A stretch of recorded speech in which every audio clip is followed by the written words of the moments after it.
Halo, wah selamat sore DigiFriend. Seneng banget nih aku Safira Dwi Payana bisa balik lagi ketemu sama DigiFriend semua yang ada di sini. Tentunya di kegiatan Jumat sore kita biasanya nih obrol-obrol literasi digital atau yang biasa disingkat dengan OOTD. Nah, buat teman-teman kalian semua DigiFriends yang belum familiar, OOTD ini merupakan kegiatan bincang-bincang santai mengenai berbagai isu yang relevan seputar literasi digital. Tentunya OOTD juga hadir selalu dengan tema yang sangat up to date untuk DigiFriends semuanya. Nah, DigiFriends, udah pada tahu dong OOTD hari ini akan bahas soal apa? Yes, betul banget. Ini udah ada judulnya di atas ya. Kupas KSBE sampai tuntas gitu ya. Nah, mungkin pada nanya juga, KSBE itu apa sih nih? Singkatan apa sih? Mungkin beberapa dari teman-teman juga baru denger ya soal istilah-istilah KSBE ini.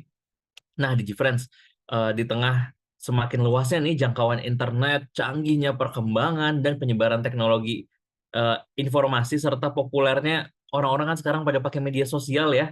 Nah, ini udah menghadirkan bentuk-bentuk kekerasan berbasis gender ya sayangnya. Nah, SafeNet melalui panduan KSBE itu juga menjelaskan bahwa kekerasan seksual berbasis elektronik atau KSBE yang difasilitasi teknologi itu sebenarnya sama aja kayak kekerasan berbasis gender biasa di dunia nyata gitu ya. Dan tindak kekerasan tersebut harus umumnya harus memiliki niatan atau maksud melecehkan korban berdasarkan gender atau seksual.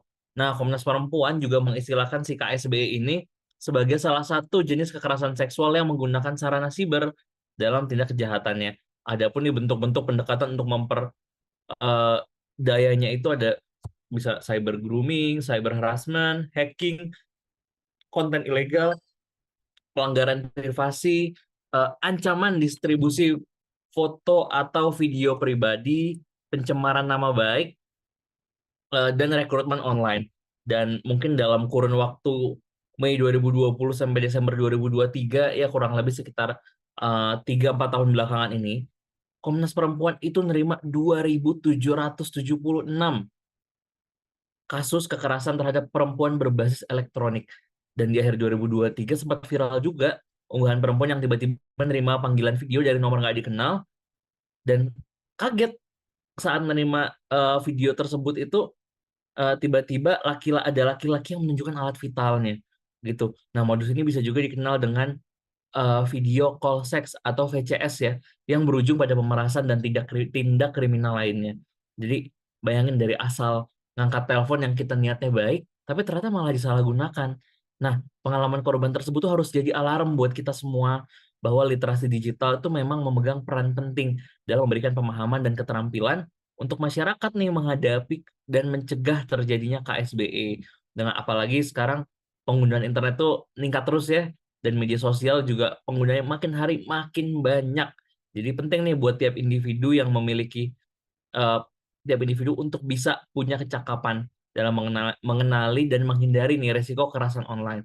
Selain itu, harapannya sih penting juga ya bisa tiap individu itu meningkatkan kesadaran tentang pentingnya etika nih dan tanggung jawab dalam penggunaan teknologi digital. Jadi nggak ada lagi deh kejahatan-kejahatan yang kayak aku sebutin dari tadi, udah banyak banget contoh-contohnya gitu ya. Nah, oleh karena itu DigiFriends, pada kesempatan kali ini Kementerian Komunikasi dan Informatika ingin mengadakan sesi webinar nih sama DigiFriends semuanya, yaitu obrol-obrol literasi digital dengan tema Kupas KSBE sampai tuntas. Sebagai bagian dari upaya meningkatkan literasi digital di Indonesia, tentu dengan fokus untuk penanganan KSBE ini ya. Gitu, dan kegiatan ini sebenarnya pengen banget tujuannya itu bisa jadi memberdayakan masyarakat, DigiFriends semuanya melalui edukasi dan diskusi interaktif gitu, dan juga mendorong sikap-sikap baik kita nih di dunia digital gitu. Nah, tapi sebelumnya DigiFriends, sebelum kita ngobrol-ngobrol lebih lanjut sama narasumber kita, aku mau ngingetin DigiFriends, jangan lupa untuk follow YouTube channel dan Instagram @literasi digital kominfo, @literasi digital kominfo, karena kontennya banyak banget dan tentunya insya Allah bisa seru dan bermanfaat untuk DigiFriends semuanya, karena supaya kedepannya kita juga bisa menggunakan internet nih dengan lebih pintar, bijaksana, dan tentunya makin cakap digital. Nah, Gibran, sebelum kita kenalan sama tiga orang narasumber hebat kita pada sore ini, aku mau ngingetin Gibran untuk jangan lupa ngisi presensi ya. Nah, ngisi presensinya bisa di di kolom chat udah ada tuh ya.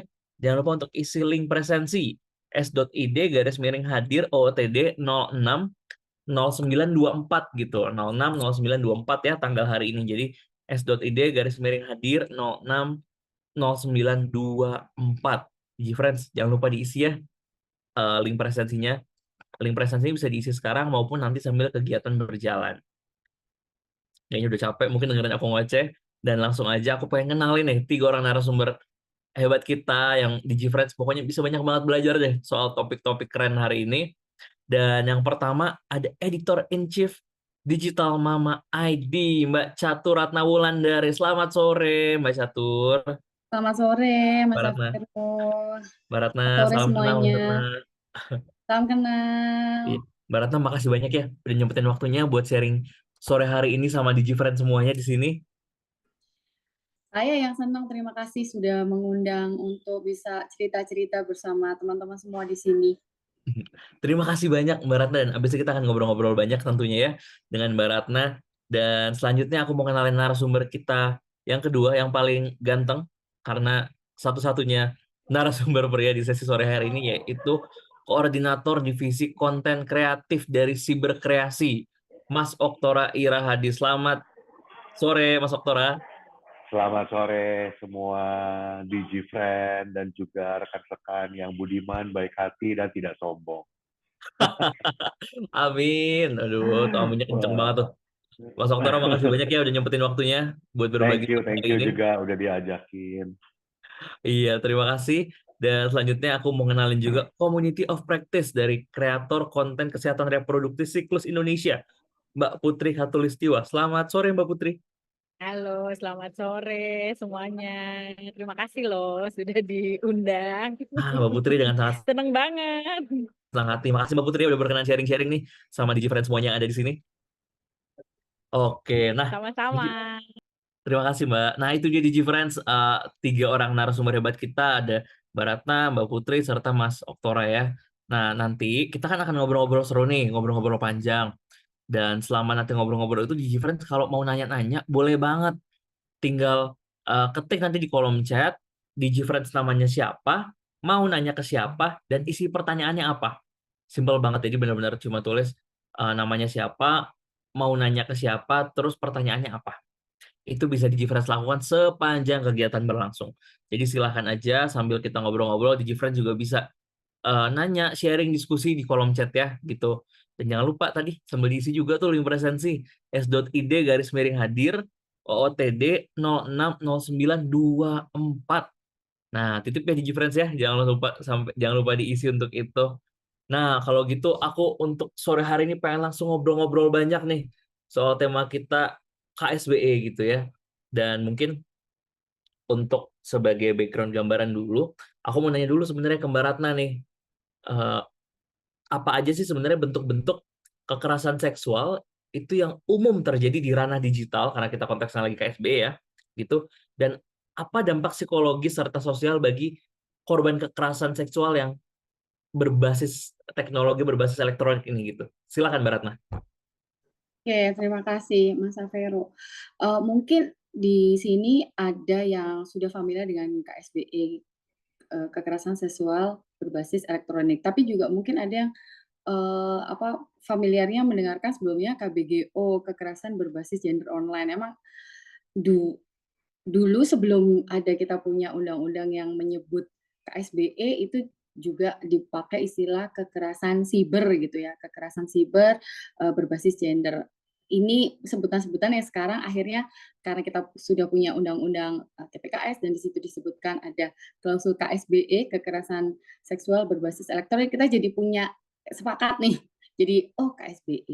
Nah, kalau apa bentuknya yang paling umum, Eee, ada beberapa jenisnya, ada 11, Mas Savero juga teman-teman, DigiFriends semuanya. Jadi jenisnya ada 11, tapi memang, dan 11 ini rasa-rasanya semua sudah pernah terjadi di Indonesia. Kita kalau lihat di timeline itu, kita akan teringat, "Oh ini kasus yang ini, kasus yang ini."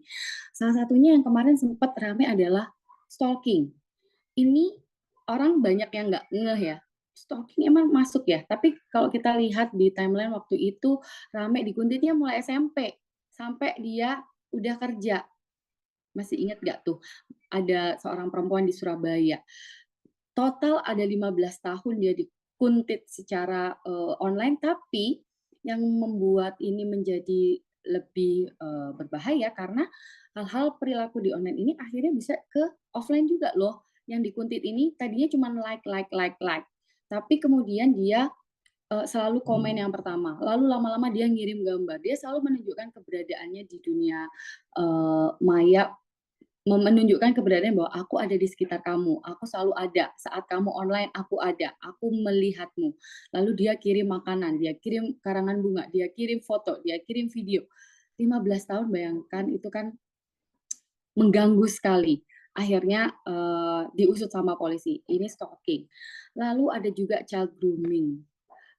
Cyber grooming. Dan cyber grooming ini yang paling banyak, salah satu korbannya adalah anak-anak. Makanya saya keceplos child grooming karena salah satu yang jadi korban paling banyak adalah anak-anak. Contohnya apa?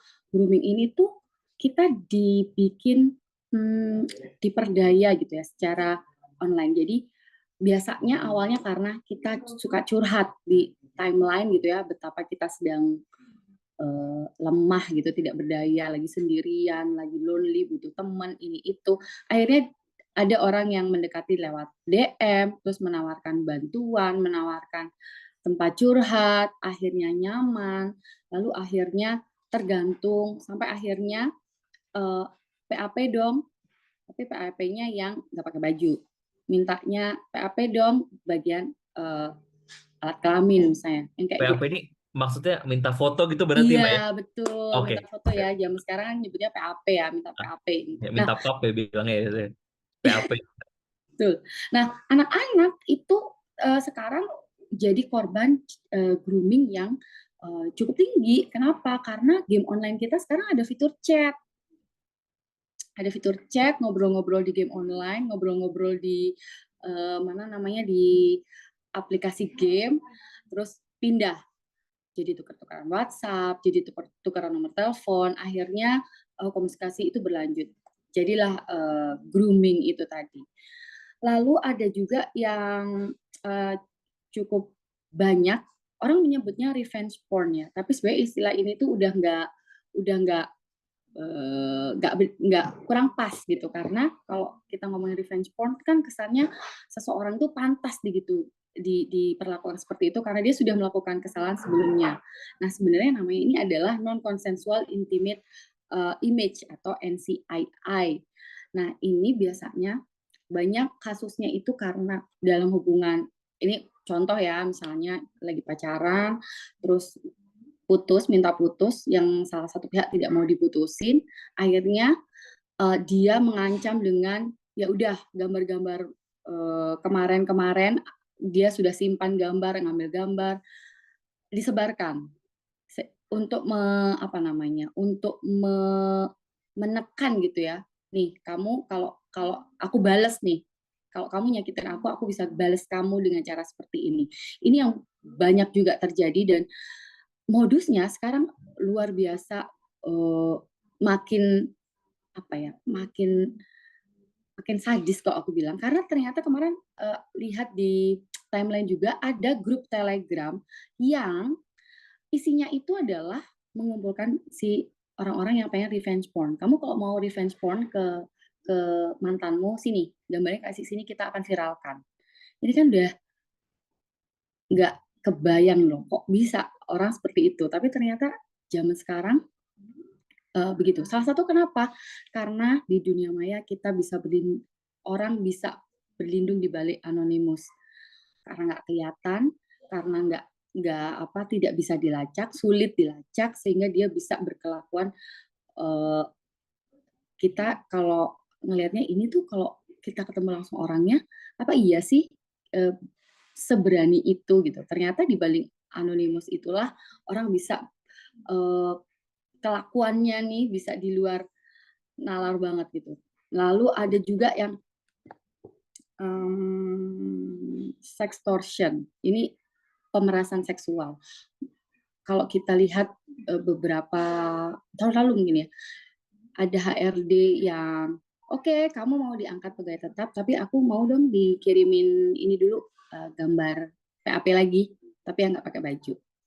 Saya kayak gitu, "Kalau kamu nggak mau, ya nanti ditunda, kenaikan pangkatnya, tidak diangkat sebagai karyawan tetap dan sebagainya." Ini beberapa bentuk yang, banyak, dialami, selain juga, bentuk-bentuk lain. Misalnya nih, kita kok di WhatsApp grup ya suka ada tiba-tiba yang ngirim meme gitu atau gambar-gambar yang buat yang mereka bersembunyi di balik, "Ah, ini bercandaan doang kok, lucu-lucuan, gambarnya lucu," tapi ada gambar, eee, alat kelamin atau, seksis gitu ya. Lah, ini kan yang menerima tidak nyaman, kemudian merasa, eee, apa, terhina juga ya, karena, kok, mengolok-olok begitu. Nah, ini yang disebut dengan sexting.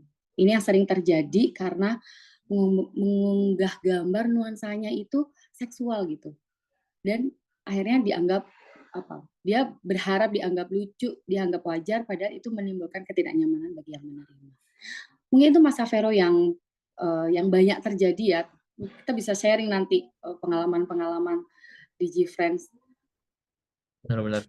Oh, satu Terima lagi, kasih. sorry aku Iya, lupa. Ini gimana Mbak penting Ratna? juga sekarang, morphing. Morphing Morphing. ini yang sekarang, morphing adalah jadi dia membuat konten buatan.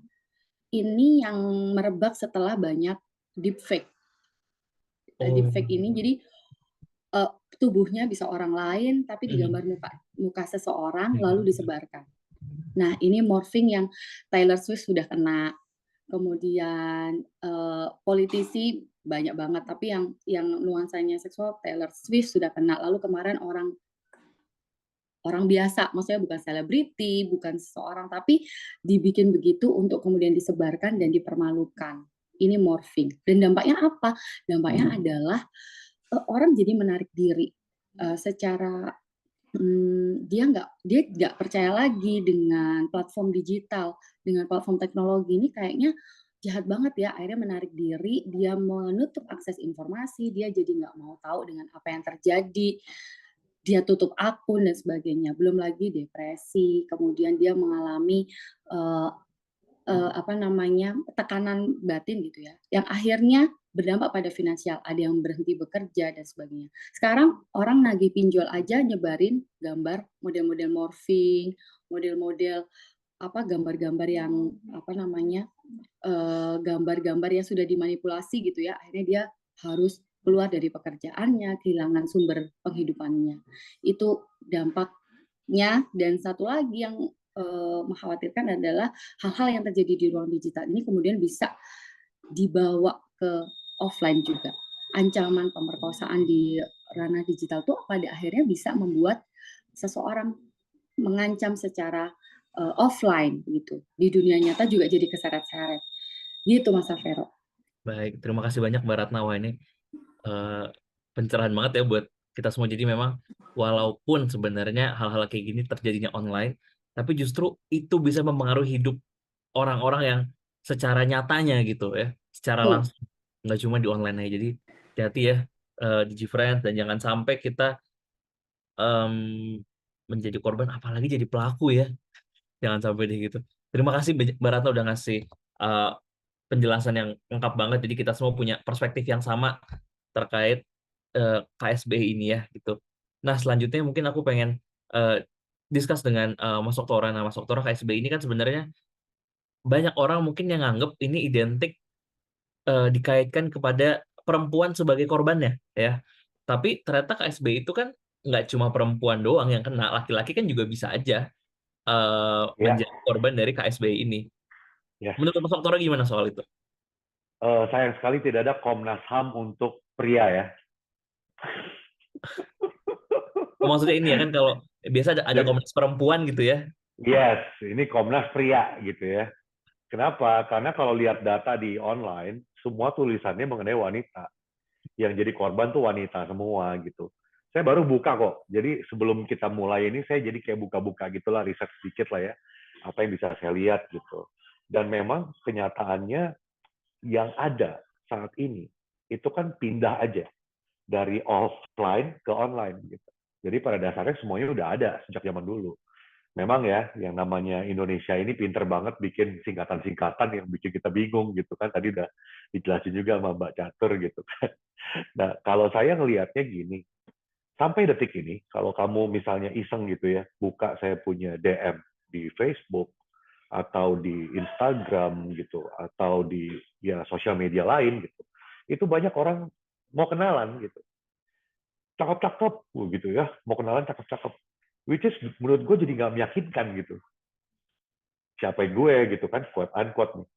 Nah, kemungkinan besar itu orang-orang yang ingin nge-scam saya. Dalam artian nge-scam tuh mau kenalan, habis itu nanti jadi kayak apa sih namanya itu, uh, crime apa, love crime ya.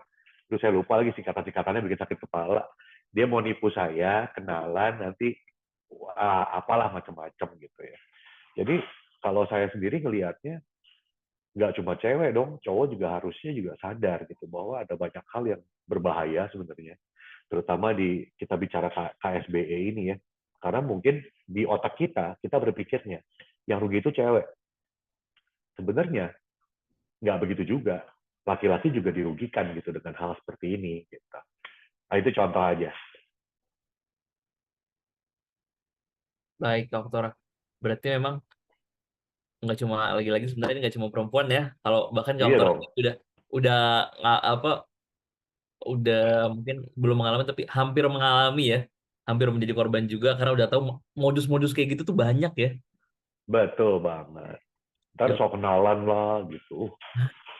Seneng iya, sih. iya serem juga ya. Makasih banyak Kak Oktora. Tapi teman-teman benar nih, G-Friends, bahwa hal-hal kayak gini tuh sebenarnya udah lama. Cuma memang karena sekarang ada teknologi yang baru yang memungkinkan itu terjadi secara digital, yaitu pindah platform aja. Tapi mungkin secara konseptual kekerasan-kekerasan yang model-model kayak gitu tuh udah lama gitu. Dan ini memang hal-hal yang ya karena akibat teknologi berkembang, lah kok kejahatannya jadi ikut berkembang. Kayak gitu ya, bukannya malah berhenti. Makasih banyak Kak Oktora. Dan selanjutnya aku pengen nanya ke Kak Putri soal langkah-langkah ya, sebenarnya lebih spesifik langkah-langkah. Kira-kira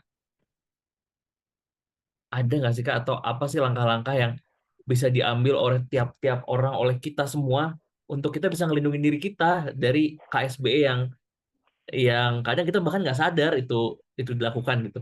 Silakan Kak Ya. Putri. Oke, makasih. Ya, Mas, sebelum aku menjawab ke langkah-langkah, jadi Nah, sebetulnya memang benar bahwa sebetulnya semua orang itu punya resiko gitu. oke. Baik itu laki-laki, baik itu perempuan, itu sebetulnya semua tuh punya resiko. Tapi memang kalau tadi dikatakan bahwa kenapa sih yang di-highlight kemudian perempuan? Karena sebetulnya memang beberapa kasus itu misalnya dicatat oleh KPAI gitu ya, 679 kasus kekerasan seksual berbasis online itu terhadap anak dan utamanya anak perempuan gitu. Nah, situasi ini sih sebetulnya menunjukkan urgensi yang meningkatkan upaya pencegahan dan penanganan KSBE karena anak perempuan, orang muda dan perempuan tuh emang menjadi yang lebih rentan. Jadi kalau kita bicara kerentanan itu memang anak dan perempuan tuh lebih rentan. Nah, dan sebetulnya siapa yang paling rentan itu salah satunya memang perempuan, anak perempuan, kemudian juga teman-teman disabilitas, kemudian juga masyarakat adat atau minoritas, dan juga konten kreator. Nah, karena juga aku dari teman-teman jejaring konten kreator, jadi kita tuh sebetulnya sebagai konten kreator atau teman-teman yang memutuskan untuk jadi selebgram, influencer, atau jadi komunitas atau organisasi atau individu yang dia punya platform besar yang banyak followersnya, itu sebetulnya juga rentan menjadi korban dari KSBE ini. Nah, kalau kita bicara individu gitu ya, apa yang dilakukan untuk pencegahan? Yang pertama memang yang harus kita lakukan adalah memahami kebijakan platform. Itu untuk di awal pencegahan, jadi kita tuh harus tahu kebijakan platform yang kita gunakan. Masing-masing platform itu tentu saja berbeda kan Mas. Misalnya Instagram, Facebook, itu punya kebijakan-kebijakan yang berbeda. Kemudian juga jangan menyebarkan informasi pribadi. Saya lihat di video tadi, kalau ada tanggal lahir, ada nomor telepon, nomor rumah, ada apa ya, identitas-identitas yang lain, nomor KTP, atau misalnya kamu lagi mau terbang kemana, kamu mau naik kereta kemana, itu nggak perlu disebarluaskan. Nah, itu salah satunya gitu. Kemudian juga kita juga tidak, kalau kita jadi kalau misalnya kita lihat gitu ya ada konten-konten yang kita dapat DM atau kita dapat pelecehan ketika kita apa namanya ada komen-komen gitu ya. Nah, itu juga kita mulai laporin, mulai blokir gitu ya. Dan juga kita yang paling penting juga di dalam level pencegahan itu sebetulnya kita mulai harus mengunci layar gadget. Nah, teman-teman sekarang ada teknologi atau ada peralatan yang apa screen screen handphone yang dia tidak bisa terlihat itu. Nah, mungkin bisa mulai gunakan itu. Kemudian dikunci layar gadgetnya gitu agar kalau terjadi apa-apa misalnya hilang gitu ya, kita punya mitigasinya gitu. Kemudian juga pastikan kata sandinya kuat dan tidak membagi kata sandimu. Nah, persoalannya adalah misalnya di beberapa kasus misalnya kita punya pasangan terus apa namanya kita bucin banget terus sampai saling menukar kata sandi atau yang lebih parah misalnya saling menukar Instagram gitu ya. Setiap kali ketemu kita lihat-lihatan Instagramnya masing-masing, DM ada DM enggak, atau kemudian kalau mau ketemu sama pacarnya sampai dihapus-hapusin dulu misalnya. Nah, informasi-informasi itu sebetulnya sifatnya pribadi, jadi tidak perlu untuk dibagikan. Kemudian juga atur privasi di media sosial dan gadgetmu. Jadi teman-teman coba cek Instagram atau Facebooknya atau platformnya apakah terhubung dengan orang-orang yang menunjukkan identitas-identitas orang-orang di sekitarmu. Misalnya kalau kita menggunakan misalnya satu platform, kemudian kita menunjukkan keterhubungan kita, ibu kita siapa, bapak kita siapa, adik kita siapa, kita kerja di mana. Nah, itu kalau itu ada di semua platform digital kita, itu sangat bahaya gitu. Kemudian juga misalnya teman-teman hindari membagikan informasi sensitif, misalnya alamat rumah, nomor telepon, atau sampai pada misalnya hari ini kuliah jam berapa, jadwal kuliahnya ditampilin gitu. Nah, itu tuh sangat bahaya gitu karena tadi yang disampaikan bahwa kejadian-kejadian di dunia digital itu bisa berimbas pada kejadian nyata. Misalnya kita dikuntit atau sampai pada kasus-kasus apa namanya kriminal gitu ya. Jadi orang itu tahu kita lagi di mana, kita lagi ngapain gitu dan kita sangat rentan menjadi korban kekerasan seksual. Juga nanti laporkan dan blokir gitu. Jadi itu kita harus tahu harus lapor kemana di platform tersebut atau kemudian kita harus Kominfo misalnya punya apa link lapor kemana. Nah itu kita harus tahu sebelumnya. Kemudian kita harus aktif mengecek kebocoran email kita gitu karena itu menjadi kunci juga. Kadangkala kita ngerasa email diabaikan hanya untuk misalnya itu bukan email pekerjaan tapi email untuk mendaftar platform-platform tertentu gitu ya. Kadang kita nggak ngecek, padahal dari situ kita bisa lihat kita ini sedang mengalami kebocoran email atau enggak gitu. Nah, terakhir sebetulnya kalau kita menemukan kebocoran sebetulnya jangan panik, tapi cari tahu dulu bocornya di mana, kemudian atau ada perintah untuk mengganti password segala macam. Nah, itu kita coba lakukan. Jadi kita nggak perlu panik dulu, tapi kita coba petakan satu-satu. Termasuk juga kalau misalnya kita udah nggak menggunakan platform tersebut gitu ya, misalnya teman-teman punya banyak platform gitu, kemudian oh aku udah nggak pernah pakai, nah itu sebaiknya ditutup gitu. Jadi pilih platform yang memang kalian kalian kalian kelola betul, kalian inget betul passwordnya gitu ya. Jangan semua platform digunakan tapi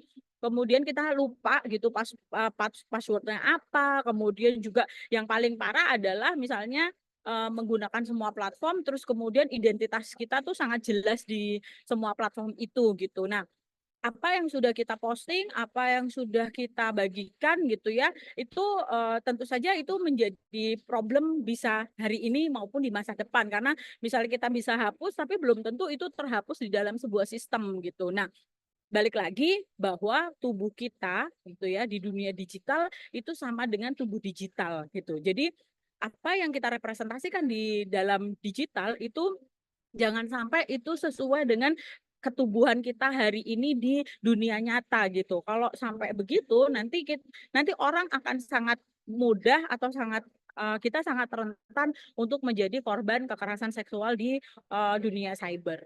Itu Mas dari saya beberapa tips untuk pencegahannya. Baik. Terima kasih. Terima kasih banyak Mbak Putri. Jadi memang sebagian besar tipsnya itu salah satunya adalah soal privasi dan data ya. Jadi gimana caranya kita bisa ngamanin sebenarnya akun-akun yang kita punya, berbagai platform digital yang memang kita aktif di situ, sehingga menghindari berbagai resiko kebocoran yang mungkin itu bisa membawa kita pada sebuah kekerasan yang nggak kita inginkan. Gitu. Terima kasih banyak Mbak Putri untuk sharingnya, dan aku mungkin pengen balik nanya ke Mbak Ratna lagi. Mbak Ratna, ada nggak sih Mbak tanda-tanda yang sering terjadi kalau seseorang itu dia menjadi korban dari KSBE gitu? Dan kalau memang ada gitu ya, apa sih yang bisa kita lakukan sebagai teman jika teman apa yang bisa kita lakukan sebagai pribadi kalau kita ngelihat atau kita ngerasa teman kita itu kayaknya nih orang jadi korban KSB ini gitu. Ada nggak sih yang kira-kira bisa kita lakukan soal hal itu? Karena kan ini cukup sensitif ya Mbak ya, mengingat Hmm, ini sebuah kekerasan seksual gitu. Silakan Mbak Ratna. hmm. Kalau kalau tanda-tanda mungkin nggak akan seterang benderang kalau kayak kita kena flu gitu ya, kelihatan gitu. Karena somehow apalagi kalau orangnya sudah dewasa, dia bisa mengelola, apa ya, berpura-pura baik-baik saja dan sebagainya. Tapi, bisa jadi beberapa tandanya dia, mulai menarik diri dari, pergaulan, dia mulai menarik diri dari, apa namanya, dari komunitasnya, ada perubahan-perubahan perilaku gitu. Nah, tapi untuk pastinya tentu perlu keterbukaan dan cerita gitu. Nah, ini yang sulit karena, eee, tidak semua orang nyaman cerita kepada orang lain. Jangankan begitu, orang tua aja nggak semuanya dipercaya sama anak-anak untuk, cerita gitu. Tapi apa yang bisa kita lakukan, kalau saya, merasa kita perlu jadi kawan dia, menemani. Kenapa? Karena seringkali, korban ini sulit terlepas dari grooming misalnya, itu kan kita dibikin nyaman, dibikin tidak berdaya gitu ya, dibikin kalau nggak ada dia aku nggak bisa deh. Makanya aku disuruh kirimin gambar macam-macam aku kirimin, karena kalau nggak ada dia aku nggak bisa gitu. Maka kita perlu jadi support system yang lebih baik buat dia supaya enggak, kamu punya orang lain yang bisa jadi teman juga, bisa mendengarkan juga. Nah, saya nggak tahu di GFriends ini ada yang sudah jadi orang tua atau, belum ya. Tapi kalau yang sudah jadi orang tua, salah satu tugas berat kita adalah membuat anak itu nyaman dengan kita, bercerita apapun itu, jangan sampai dia sebel sama kita, ditangkap sama orang di DM Instagram-nya atau X-nya atau Facebook-nya, lebih nyaman sama sana, akhirnya, tergantungnya sama orang yang dia bahkan tidak kenal baik sebenarnya, dia hanya, tahu secara online aja. Nah, ini yang menurut saya itu. Lalu selanjutnya sih kalau memang sudah, apa namanya, sudah bercerita, kita tahu duduk perkaranya, lalu kita akhirnya masuk ke, apa, semacam advokasi gitu ya, Mas Safero, kita mulai mengadvokasi. Nah, advokasi itu kita menyerahkan kepada, korban itu. Ini mau dibawa ke hukumkah atau enggak? Karena bagaimanapun dia harus melewati situasi yang sangat berat kalau dia harus, eee, membawa ini ke hukum misalnya, dia harus menceritakan ulang, merekonstruksi ulang gitu, apa yang dia lakukan apa yang menimpa dirinya, lalu menceritakan kepada penyidik dan dilakukan berulang-ulang, melewati masa-masa, proses hukum itu tentu berat. Jadi kita pastikan, maunya seperti apa. Nah, satu juga yang bisa kita lakukan adalah kalau menjadi korban, paling enggak kita bisa mengamankan barang buktinya, kita mungkin bisa screenshot-nya, bukti-bukti yang yang bisa dikumpulkan. Kita bisa bantu susun kronologi, apa sih kejadiannya, kayak gimana, terjadi di platform apa, kapan. Kenapa? Karena ini akan sangat dibutuhkan saat, korban mau, "Oke, aku mau melaporkan ini ke pihak berwajib," yang ditanya pasti akan kronologi dan barang bukti. Nah, kalau ini sudah terkumpul dengan baik, ya kita, memudahkan proses itu. Dan kalau kita sudah melihat tanda-tandanya yang mengganggu kehidupan sehari-harinya, kita sarankan untuk, mencari bantuan profesional. Karena sebagai teman pun sedekat apapun kita tidak dalam kapasitas bisa menampung semua persoalan dia, dan takutnya kita tidak bisa memberikan respon yang tepat ya. Jadi kita bisa memanfaatkan layanan-layanan yang disediakan oleh lembaga profesional kayak LBH Apik, Komnas Perempuan, bahkan Kominfo juga punya skema melaporkan platform atau melaporkan tindakan-tindakan yang terjadi di ruang digital. Kemudian kalau memang butuh konseling, kita bisa bawa ke Sejiwa misalnya, LBH Apik, dan seterusnya. Baik, Begitu, Mas. terima kasih banyak Mbak Ratna. Jadi, tapi itu satu hal yang tangkap yang memang aku ngerasa cukup penting.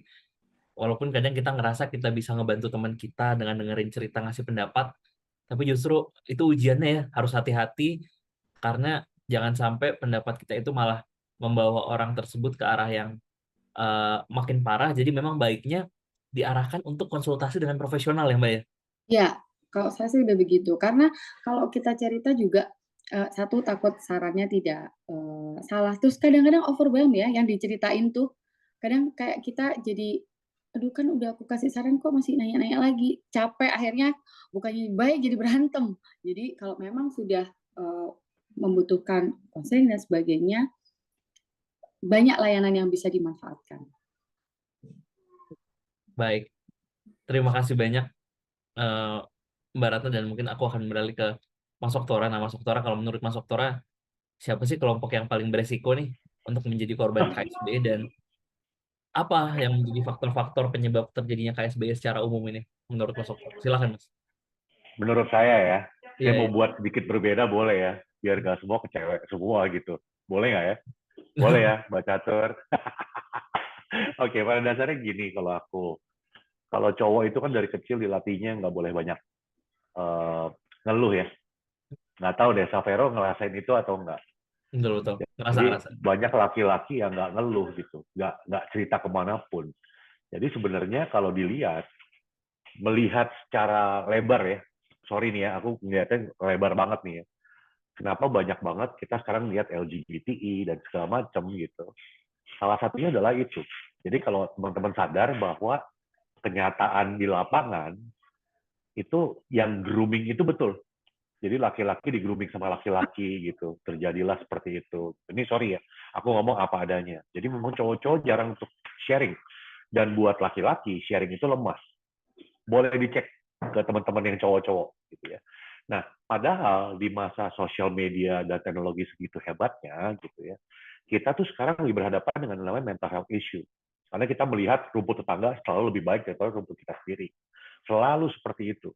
Nah, tanda pertama yang mana terlihat banget adalah orang-orang yang mengalami mental health issue, termasuk kena pelecehan, termasuk kena bully, termasuk kena KSBE gitu ya, itu pasti narik diri.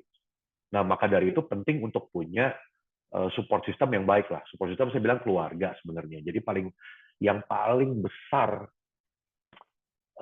tanggung jawabnya itu di keluarga sebenarnya. Saya orang tua, jadi saya tahu banget apa yang saya ngomong ini langsung nembak ke saya sendiri gitu sebenarnya gitu.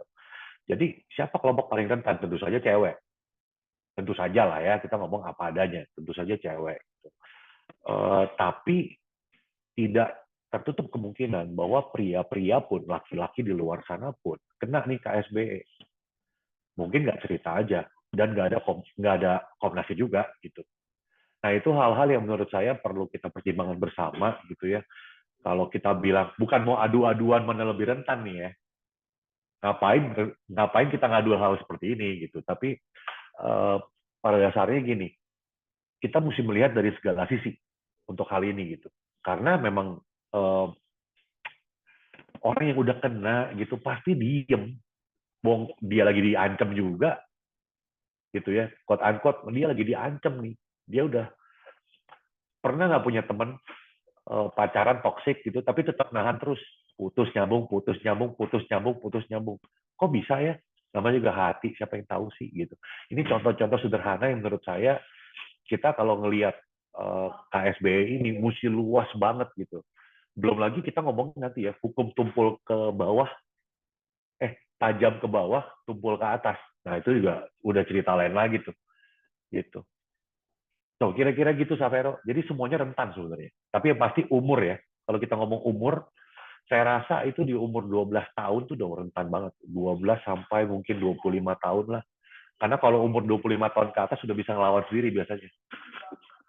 Benar-benar. Kalau umur 12 Udah lebih mungkin masih baru pakai medsos juga ya. kayak bingung-bingung gitu. Wah, medsos mah anak sekarang umur 8.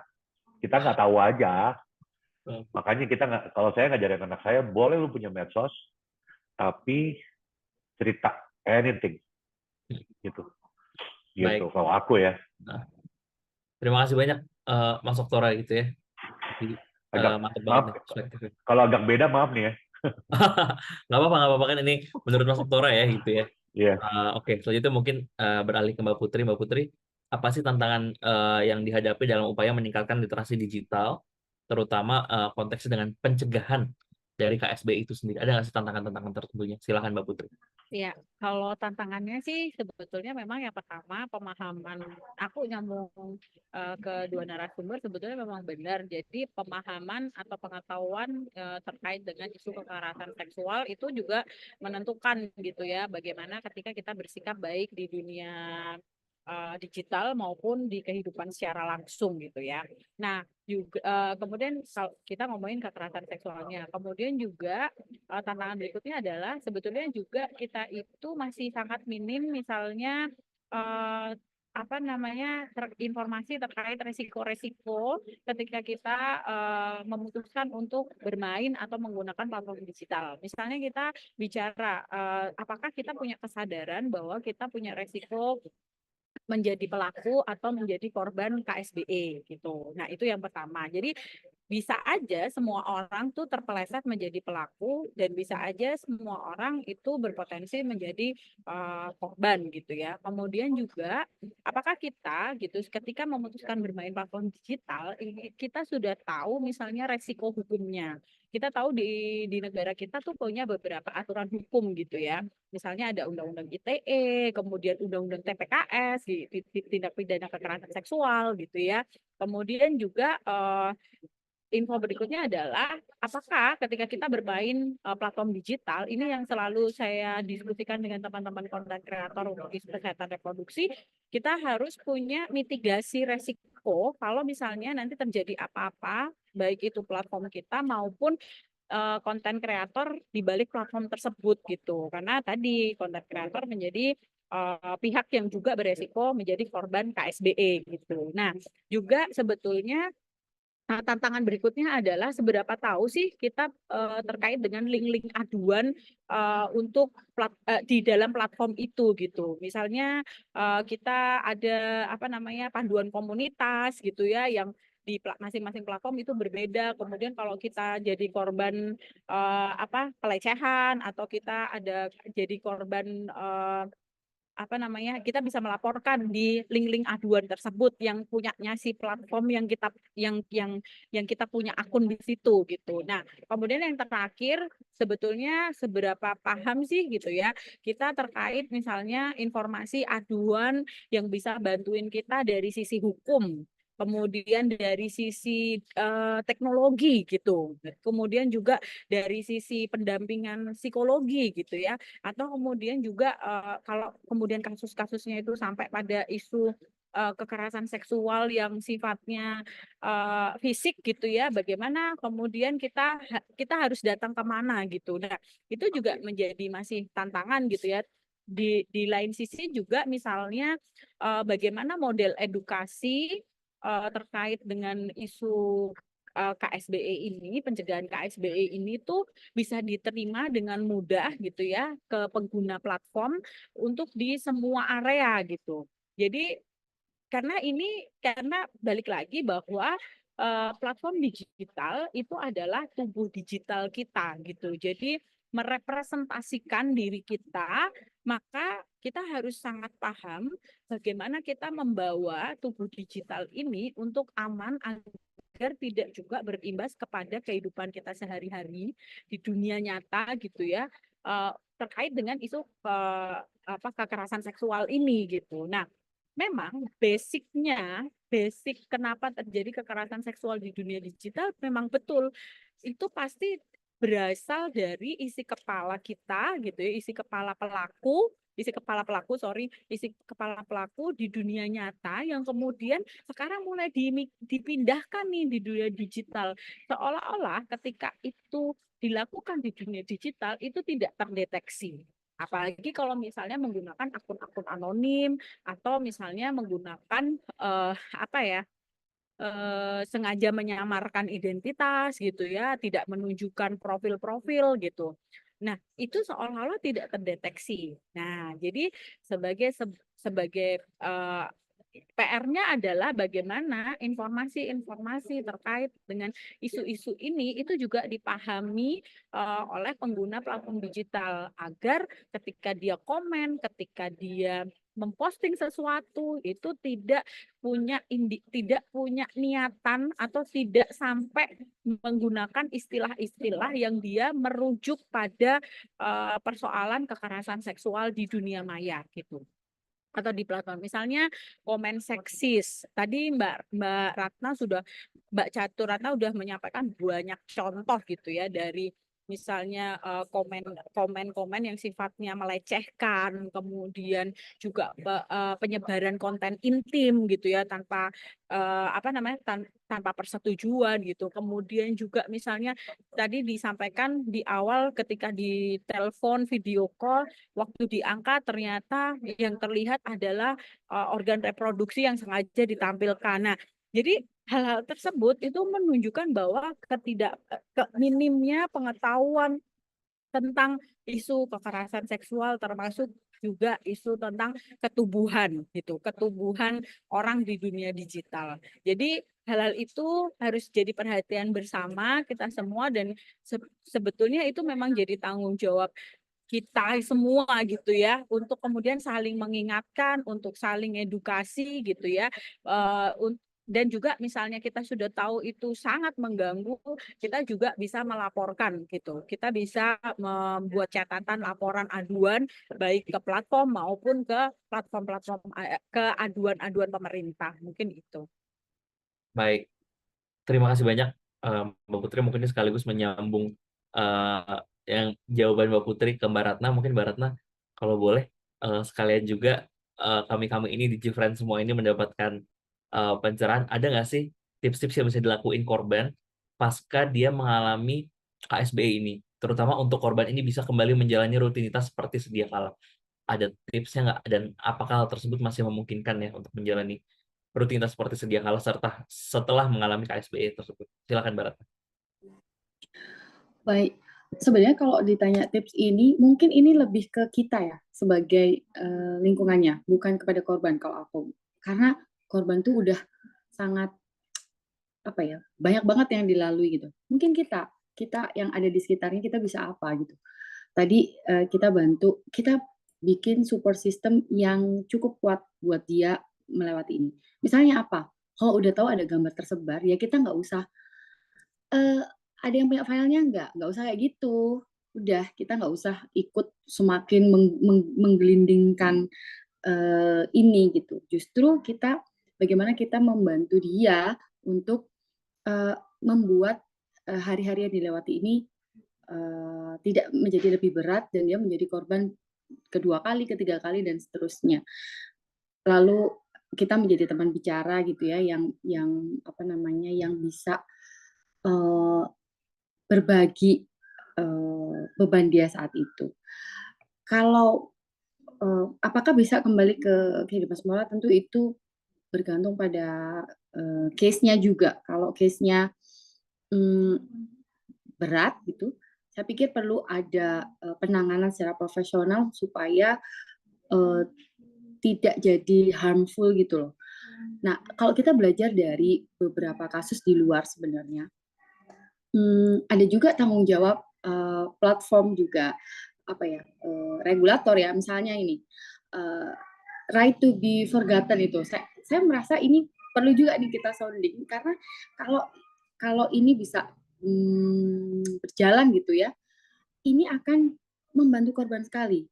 Ketika dia sudah ketika dia jadi korban manipulasi gambar dan sebagainya, lalu gambar itu terus tersirkulasi di dunia maya sampai entah kapan, mau hidup normal kayak gimana, dia selalu akan punya ketakutan, "Gimana nih kalau nanti, suamiku kelak, kalau anak-anakku kelak ikut tahu tuh gimana?" Gitu. Harus ada semacam, mekanisme. Kita sebenarnya sudah punya hukumnya ya, Mbak Putri mungkin nanti bisa cerita tuh. Sebenarnya kita punya hukumnya, tapi memang, tidak gampang ya karena harus lewat persidangan dan sebagainya. Tapi saya merasanya kok, tips ini kayaknya mending ke kita supaya support sistemnya itu full gitu, dari teman sekitar, dari keluarga, dari pemerintah, dari platform, bagaimana platform meregulasi kemudian kok sudah blok report itu apakah ada langsung gitu atau harus nunggu yang report banyak dulu nih baru hilang. Nah, ini kan juga, persoalan. Nah, tapi, paling tidak kita sebagai orang-orang di sekitarnya, kita tidak mempersulit dengan ada yang punya gambarnya nggak, ada yang ini nggak, yang kayak gitu. Dan judgement-judgement kita sebagai, masyarakat ya, itu juga sebaiknya dihilangkan gitu. Ketika dia menjadi korban, eee, konten yang tanpa konsen tersebar gitu ya, lalu kan sering banget, persepsinya adalah, "Oh dia pasti nggak benar nih orangnya, oh dia pasti gini gini gini."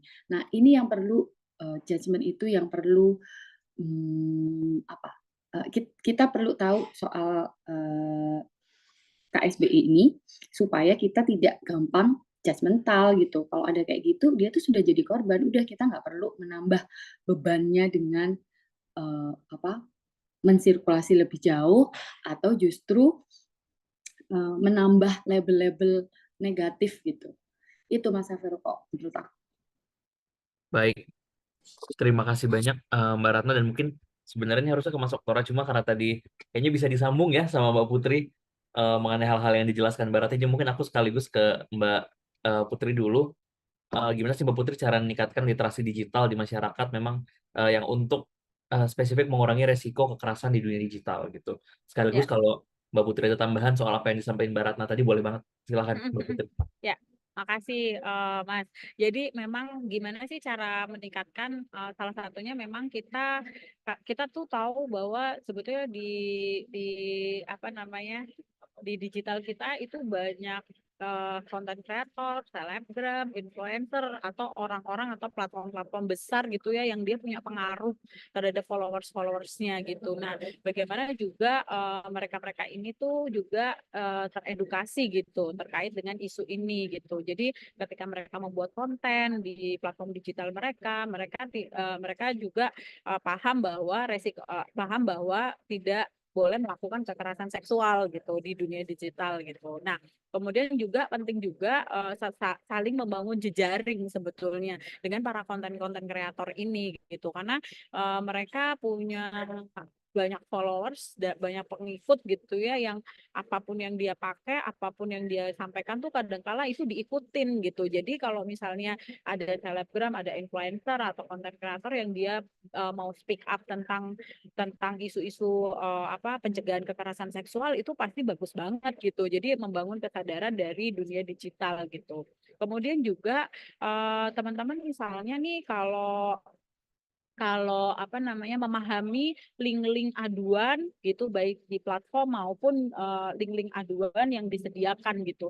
Kenapa? Karena itu sebetulnya salah satu cara kita untuk punya mitigasi gitu ketika kita sudah memutuskan untuk hidup di dunia digital ini gitu. Nah, lalu juga yang paling penting adalah bagaimana melakukan edukasi tentang pengetahuan tentang kesehatan reproduksi, karena itu bicara soal ketubuhan, kemudian juga isu kesetaraan gender gitu ya. Jadi tadi kalau sempat disinggung bahwa kenapa sih kalau misalnya laki-laki tuh dituntut untuk nggak boleh ngeluh, nggak boleh. Nah, itu salah satunya sebenarnya akarnya adalah budaya patriarki gitu. Nah, jadi bagaimana isu-isu kesetaraan gender itu juga kemudian terus-menerus digulirkan dan juga diberikan contoh-contoh yang paling realistis. Contohnya sebetulnya semua orang kan ya boleh saja kan menangis gitu. Dan boleh saja toh curhat, boleh saja nggak harus kalau laki-laki nggak boleh curhat, kalau laki-laki nggak boleh nangis misalnya gitu. Nah, jadi isu kesetaraan gender itu memang harus kemudian terus digulirkan dengan contoh-contoh yang real terjadi gitu. Kemudian karena itu menjadi basic terjadinya kekerasan seksual gitu, karena ada dominasi, kemudian muncullah itu yang mendorong kekerasan seksual baik di dunia nyata maupun di dunia digital gitu. Nah, kemudian juga seluas-luasnya gitu ya melakukan edukasi tentang isu kekerasan seksual terhadap anak dan perempuan. Apa lagi-lagi saya sampaikan anak dan perempuan karena kita bicara soal kerentanan bahwa laki-laki memang dia banyak juga yang jadi korban, tapi kalau kita bicara kerentanan gitu ya, itu memang anak dan perempuan itu menjadi lebih rentan.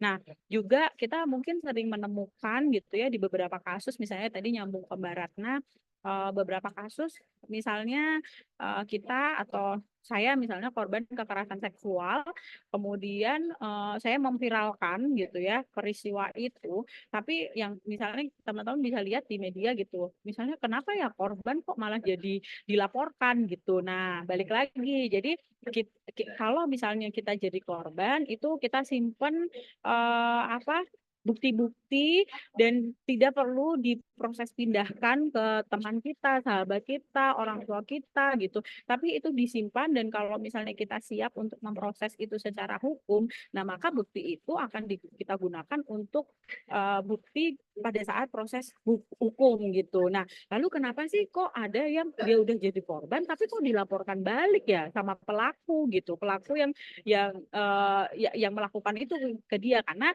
karena dia melakukan proses memindah data, memviralkan dan kita punya resiko undang-undang ITE gitu. Nah, jadi ini di beberapa mungkin teman-teman suka, loh dia korban, terus malah jadi nanti kalau muncul di mana ya di media sosial, lah kok malah korbannya yang minta maaf sih, misalnya kayak gitu. Nah itu balik lagi.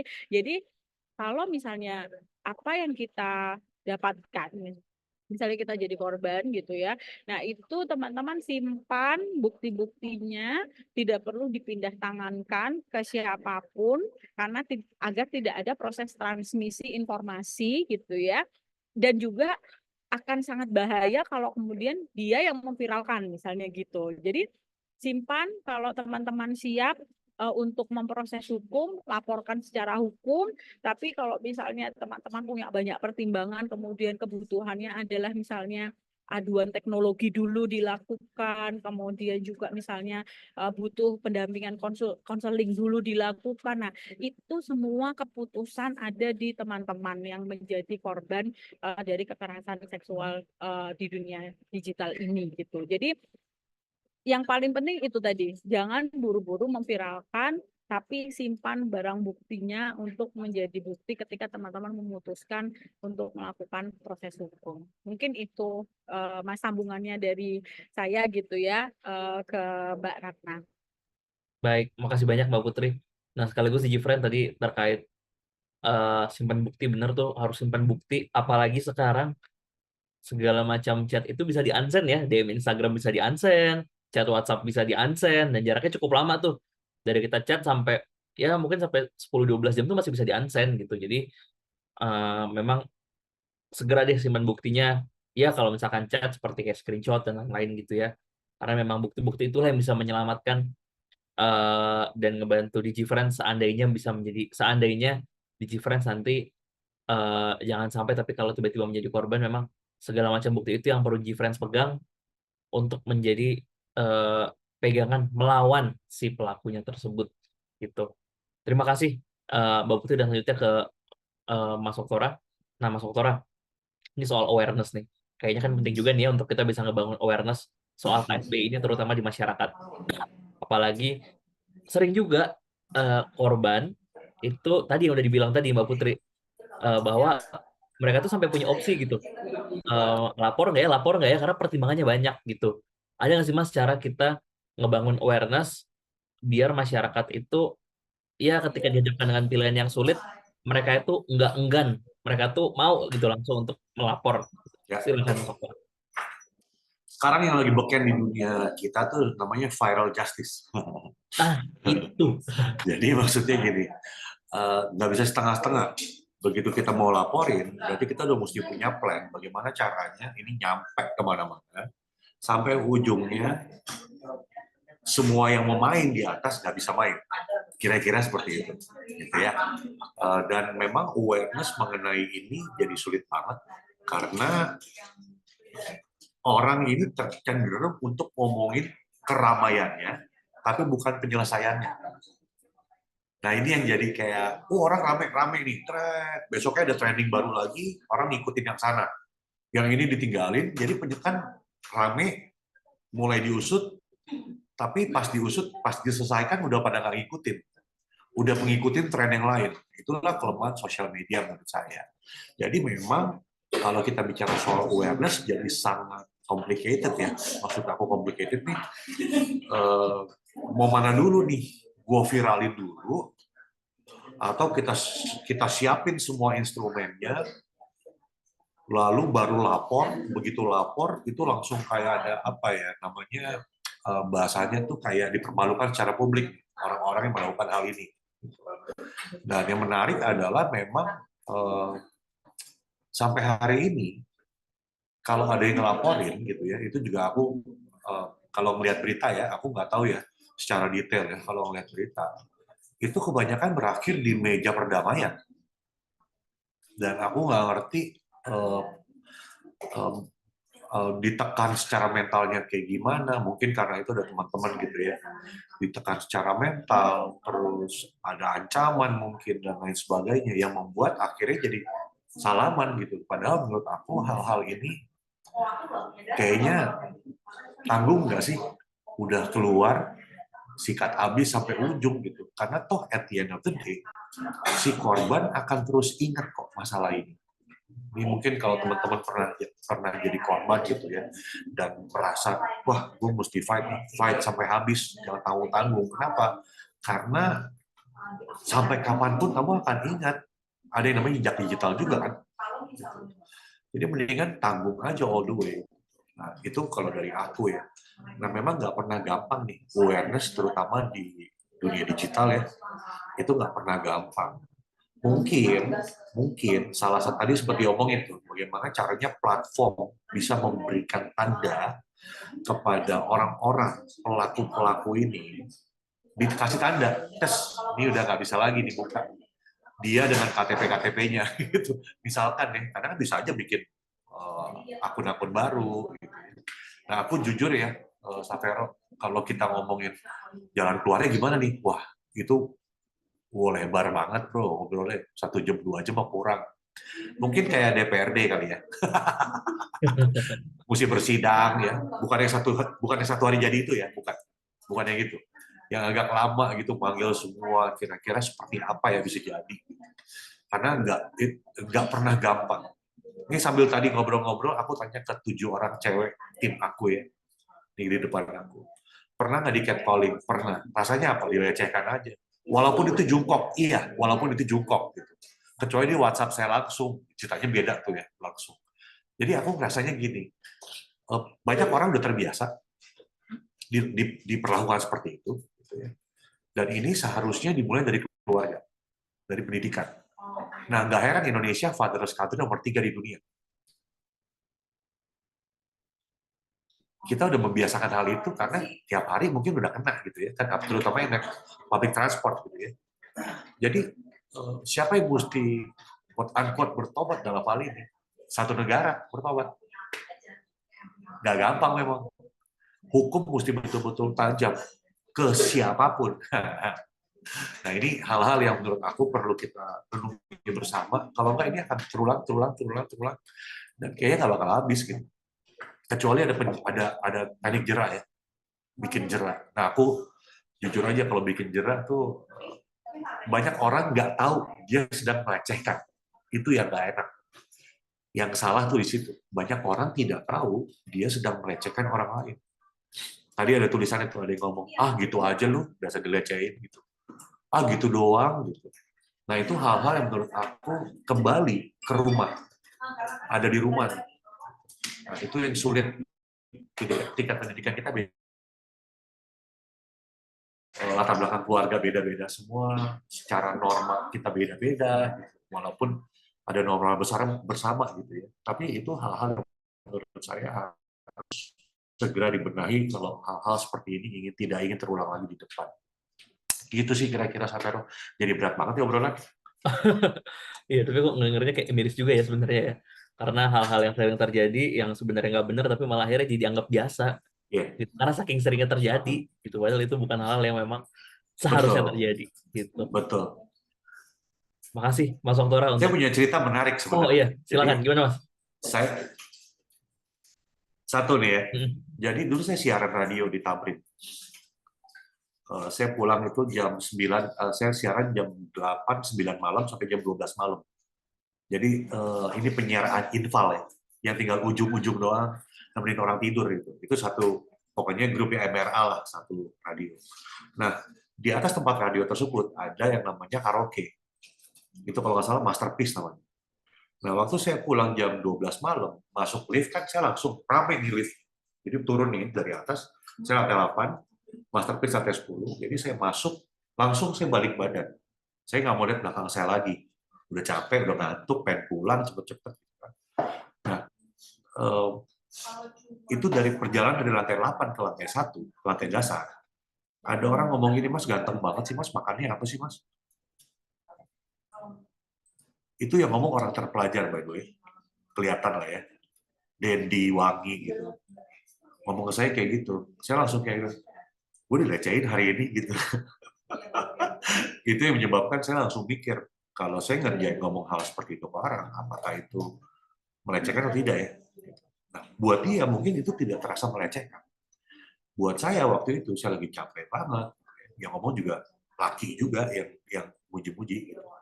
Jadi saya langsung ngerasanya gue dilecehkan nih. Nah itu jadi pembelajaran, kan hidup itu pembelajaran semua ya, it's a learning process. Gitu. Jadi buat saya itu membuat saya berpikir 13 kali lipat lah kalau mau melecehkan orang. Kecuali saya mabok, cerita lain, nggak bercanda. Bercanda. Saya kembalikan kepada Sapero, silakan. Terima kasih ya Mas Oktora. Jadi memang ya pelecehan itu kadang bisa terjadi di mana aja, nggak ngelihat waktu, nggak ngelihat tempat, dan bahkan hal-hal yang simpel gitu kayak negur dengan kayak tadi kayak kesannya nanya tapi ternyata itu termasuk mungkin pelecehan juga gitu. Jadi hati-hati ya DigiFriends. Dan jangan takut untuk kayak ya misalnya memang perlu dilawan atau dilabrak gitu kayak ya itu juga jangan takut untuk itu asal punya segala macam bukti yang kuat gitu. Nah itu jadi DigiFriends sesi ngobrol-ngobrol seru kita bareng Kak Ratna, Kak Putri serta Kak Oktora ya. Memang kerasanya berat tapi nggak tahu saya ngerasa jadi banyak dapat ilmu banget ya sore hari ini gitu ya. Terima kasih banyak pencerahannya. Nah, sebelumnya aku juga mau ngasih info bahwa kita akan menyiapkan hadiah buat 3 orang penanya yang terpilih akan mendapatkan hadiah virtual money gitu. Nah, ini sambil kita nunggu pertanyaannya siapa nih ya 3 orang yang beruntung tersebut, aku akan ngasih tahu bahwa nanti ketika terpilih pertanyaan akan muncul di layar, silahkan screenshot tampilan yang pertanyaan yang muncul di layar serta pertanyaan yang kamu kirim di kolom chat 2 ya. Terus kirim ke email ootdelitik@gmail.com, kasih tahu namanya siapa, nomor HP-nya berapa, punyanya OVO atau GoPay. Serta dilampirin juga tuh screenshot yang 2 tadi. Screenshot yang pertanyaan kamu muncul di layar plus pertanyaan yang kamu kirim di kolom chat gitu. Dan jangan lupa tadi link presensi, karena link presensi ini juga sekaligus link untuk mendapatkan e-sertifikat. Jadi tinggal isi form survei, lalu klik tombol selesai, kemudian udah deh bisa langsung download tuh e-sertifikatnya. Kalau error nggak apa-apa karena e-sertifikat juga dikirim ke email dan bisa dicek di inbox atau spam secara berkala ya kurang lebih maksimal 7 hari ya setelah DigiFriends klik tombol selesai tadi. Itu dia. Nah, itu tadi cara klaim hadiah dan e-sertifikat. Jangan lupa tadi apa? Pertanyaannya difoto kalau pertanyaan kalian terpilih. Oke. Apakah sudah siap? Kita lihat ya ini untuk pertanyaan pertama. Untuk Mbak Ratna dari Fiona Farah. Gimana sih jika kebebasan berkomentar di sosmed itu dengan sengaja dimaksudkan untuk melecehkan orang lain? Itu banyak terjadi bahkan dianggap wajar. Padahal pelecehan verbal merupakan salah satu bentuk kekerasan juga. Apakah kita bisa terbebas dari pelecehan itu? Karena kebanyakan korban pelecehan verbal adalah anak remaja dan para wanita. Sedangkan pelakunya ini kayaknya nggak jerah deh dengan undang-undang yang sudah ada. Pertanyaan dari Mbak Fiona. Silakan Mbak Ratna. Iya, terima kasih pertanyaan Mbak Fiona ini ya, masa yang mikirin harusnya korban melulu, padahal kan tadi Mbak Putri bilang pelaku itu ya emang kenapa dia jadi pelaku ya karena isi kepalanya tuh kayak gitu. Nah sekarang kita gimana caranya mengendalikan ini? Agak susah. eh, Kejadian kayak gini akan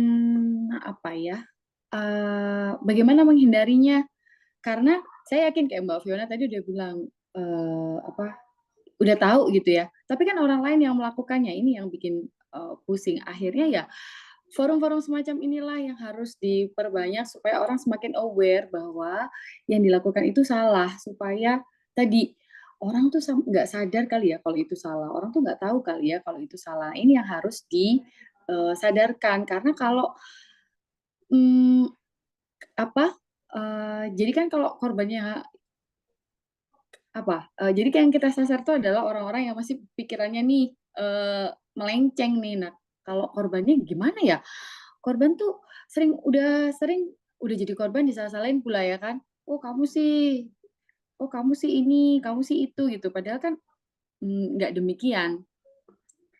Dan itu betul itu termasuk salah satu verbal itu juga salah satu bentuk kekerasan juga. Jadi ya yang bisa kita upayakan adalah bagaimana supaya orang semakin tahu bahwa ini itu keliru, supaya ini bisa dipotong gitu.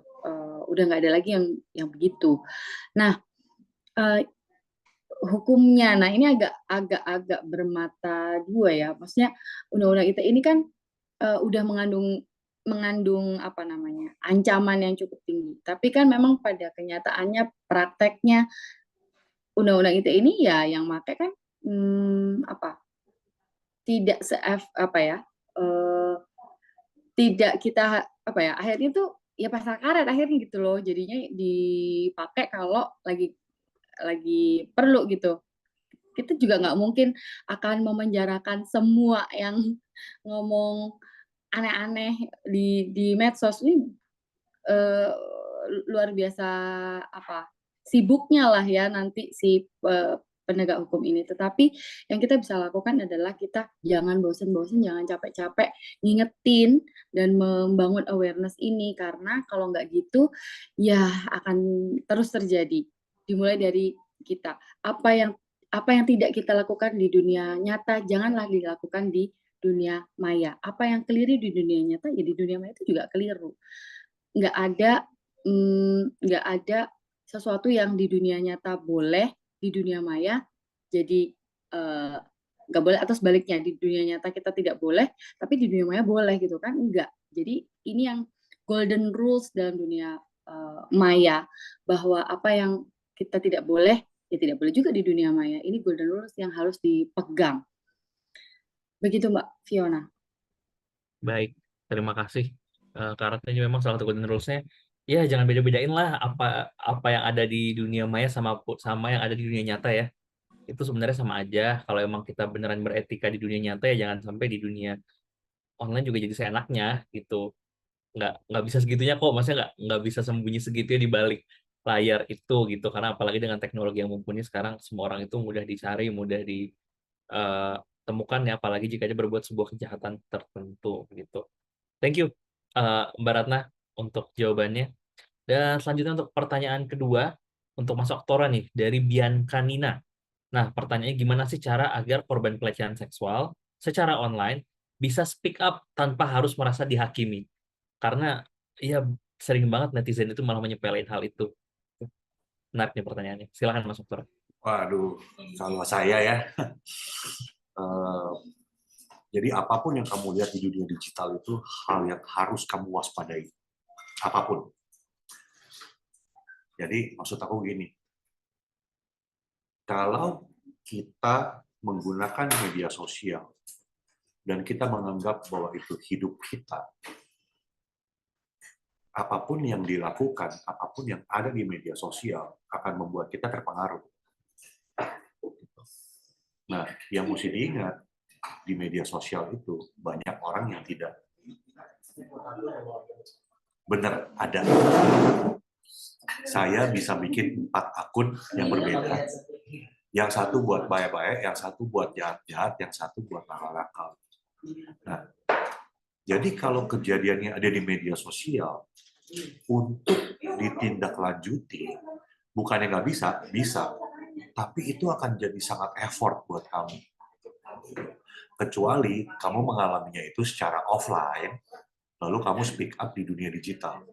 Tapi kalau kamu misalnya ya ada apa, terus ada yang komen nggak enak gitu, melecehkan komennya, terus kamu marah, aku ngerasanya gini, ini aku ngomongnya real aja ya, nggak mau bohong-bohong lah, ini yang ada di otak saya. Jadi kalau kita terganggu karena komentar orang di media sosial, sebaiknya kurangi bermain media sosialnya. Artinya, kita belum siap untuk bermain media sosial. Itu simpelnya nih. Bukan berarti nggak boleh main, kurangin aja. Karena, apa ya, saya punya follower 7.400 gitu. Saya nggak tahu loh semuanya itu siapa aja. Jadi mereka bisa ngomong apapun, kecuali kamu private semua. Jadi kalau kamu private, kamu udah saring nih kira-kira orangnya siapa aja yang akan follow saya. Nah, kira-kira seperti itu ya, agak susah nih ngejelasin ini. Mau ngomong speak up juga buat saya jadi kayak konyol, karena sebenarnya isinya media sosial tuh itu loh. Ada predatornya, gitu ya. Ada A-nya, B-nya. Bukannya kita mau menghindar, tapi at least kita tahu, dan kita jangan taruh hidup kita di situ. Gitu.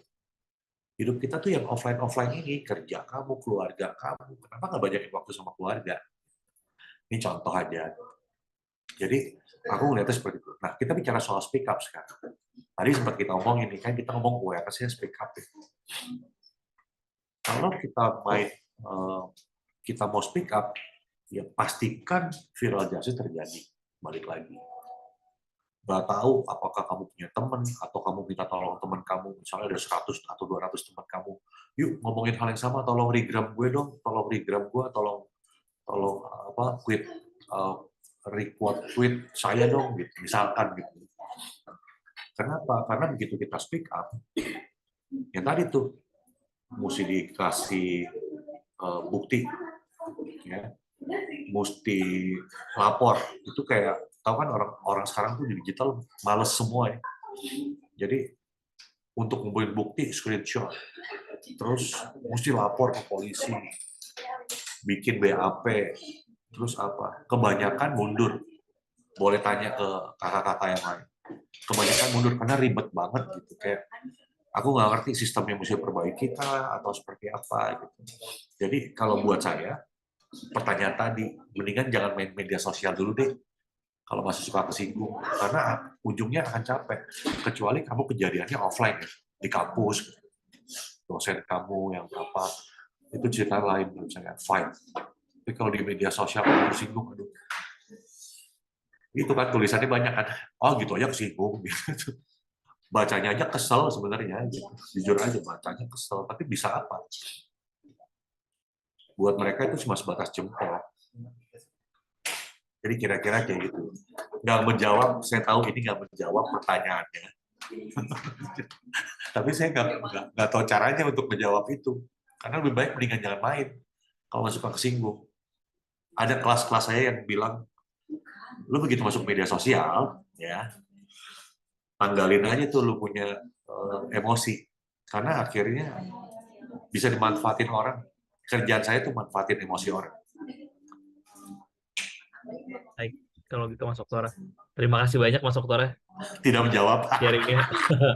Nggak, tapi emang kayak gini-gini emang pertanyaan memang ini ya, bisa aku bilang, ya kadang ada pertanyaan-pertanyaan yang mungkin kita kalau mau jawab itu takutnya malah salah atau malah membawa ke arah yang malah ngebingungin. Mana gitu. Iya, benar. Jadi Mungkin Mbak Catur, Mbak Putri mungkin punya jawaban yang berbeda gitu. iya, atau mungkin untuk terkait hal ini Mbak Catur, Mbak Putri ada yang mau nambahin dulu? Mbak Putri kayaknya ya. Udah semangat ya. Ya, Silakan Mbak Putri. kalau dari kami sih memang apa namanya balik lagi bahwa ketika kita memutuskan untuk bermain atau menggunakan platform digital, memang kita seharusnya harus punya informasi yang detail gitu, termasuk pada mitigasi, apalagi untuk teman-teman yang memutuskan untuk jadi konten kreator. Karena kalau kita tahu konten kreator kan pasti juga ada persaingan, kemudian juga pasti ada yang suka dan nggak suka gitu ya. Nah, mitigasi resiko itu menjadi penting, apalagi untuk teman-teman yang isunya itu isu-isu yang mungkin apa ya, sensitif gitu ya, kalau itu diungkap di dunia digital gitu. Jadi memang mitigasi resiko itu menjadi penting, dan kalau itu bentuknya platform komunitas gitu ya, itu sebaiknya sih teman-teman itu membuat semacam panduan komunitas gitu. Jadi karena itu untuk mencegah misalnya terjadinya peretasan segala macam gitu. Nah, panduan komunitas ini juga penting untuk tahu siapa yang punya hak mempublikasikan, karena kan dia bisa saja atas namanya organisasi, tapi yang mengelola adalah orang per orang yang dipasrahin gitu ya untuk mengelola platform digital itu gitu. Jadi platform digital, panduan komunitas itu menjadi penting kalau itu bentuknya adalah organisasi platform digital tapi berbasis organisasi gitu ya, karena dia juga akan menjelaskan secara jelas strukturnya, alurnya, kemudian tanggung jawabnya ada di siapa gitu ya, dan juga ketika nanti ada kasus-kasus itu harus didokumentasikan dengan baik gitu, dan tentu saja itu pasti ada mitigasi resikonya gitu di situ. Nah, kalau tadi bicara sebaiknya kalau jadi korban itu speak up atau enggak sih? Nah, balik lagi.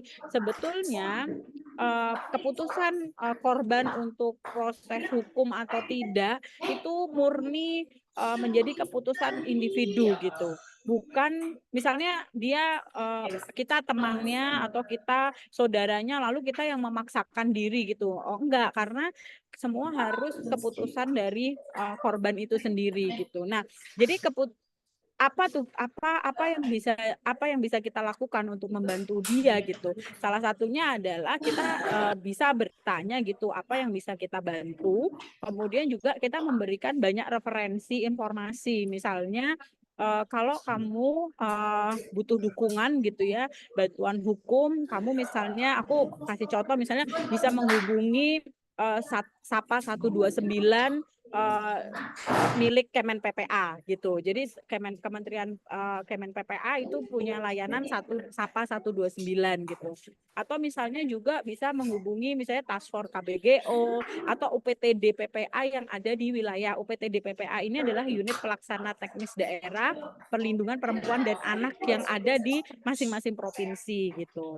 Nah, atau misalnya saya nggak siap secara hukum gitu, itu nggak apa-apa banget gitu, karena balik lagi semua keputusan itu harus menjadi keputusan mutlak dari korban. Misalnya kebutuhannya adalah psikologi, dan kita bisa memberikan informasi layanan psikologi yang dia bisa akses untuk mungkin karena kebutuhan dia untuk dari sisi psikisnya dulu gitu, atau misalnya kebutuhannya adalah teknologi gitu, kan ada yang kita secara cepat membutuhkan aduan teknologi, misalnya aduan konten kominfo gitu ya, itu juga harus kita informasikan ke mereka bahwa ada aduan kominfo yang bisa kalian akses gitu. Kemudian juga kalau misalnya selain aduan kominfo juga ada beberapa layanan teknologi, misalnya ada teman-teman ICT Watch, organisasi yang fokusnya tuh di isu teknologi informasi dan komunikasi gitu. Kemudian juga ada beberapa link take it down, kemudian juga ada misalnya hapus dari Google gitu ya, itu layanan Google untuk membantu pengguna internet menghapus informasi pribadi yang enggak akurat dan berbahaya.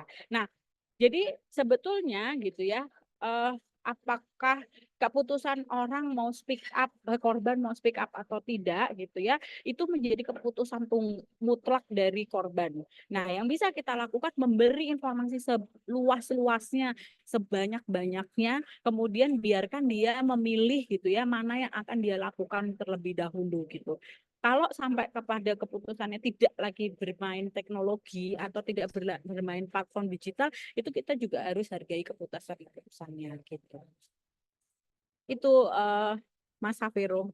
Baik, terima kasih banyak Mbak Putri. Nah, tadi untuk ngelengkapin penjelasan dari Kak Oktora, Mbak Putri, maupun Mbak Ratna, tadi aku udah ngirim teman-teman buat DigiFriend semua nih di kolom chat. Udah ada.